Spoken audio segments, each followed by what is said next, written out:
Chapter 1. What is Game Theory? One way to describe this interdisciplinary phenomenon is an aspect of mathematics, one that concerns itself primarily with the analysis of strategies used when dealing with competitive situations where one participant's choice of actions and their consequences are critically dependent on the other participant's actions.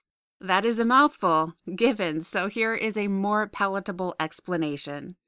Game theory is a model that takes into consideration the benefits minus the costs, as well as the interaction and relationship between all participants within specific and very particular models. It aims to predict their optimal decisions.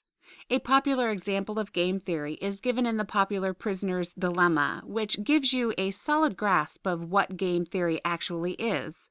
In a nutshell, the Prisoner's Dilemma is as follows. Suppose John and Mark are two brokers accused of fraudulent trading activities. John and Mark are interrogated separately, neither of them aware of what is going on in the other interrogation room.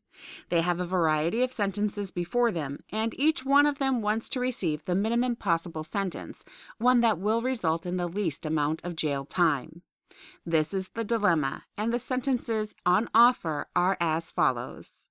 1. Provided John pleads not guilty and Mark confesses to everything, John will receive that maximum sentence of 5 years, while Mark will receive the minimum sentence of 1 year. 2. If neither of them makes any implications, they both receive a sentence of 2 years. 3. If, on the other hand, they both plead guilty, implicating their partner, the sentence will be 3 years. 4. If Mark pleads not guilty, however, and John confesses to everything, John will receive the minimum sentence, while Mark will receive the maximum sentence allowed.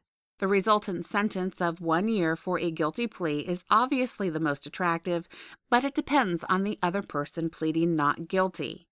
Both will receive 3-year sentences if they both plead guilty. If, on the other hand, they both decide to plead not guilty, the sentence will be 2 years. However, should the other choose to confess, then pleading not guilty will result in a 5-year sentence. Game theory can more accurately be called the theory of social situations.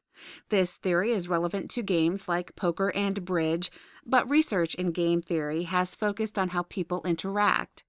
Cooperative and non-cooperative game theory are the two main branches of this discipline, where non-cooperative game theory deals with how intelligent individuals relate and interact with each other with the aims of achieving their own goals and objectives. This is a very condensed explanation of game theory, but it is sufficient for the purposes of this book. Let us now look at how game theory affects the entrepreneur's thinking and actions, before we take a look at how successful entrepreneurs have applied this concept to achieve significant success in their enterprises.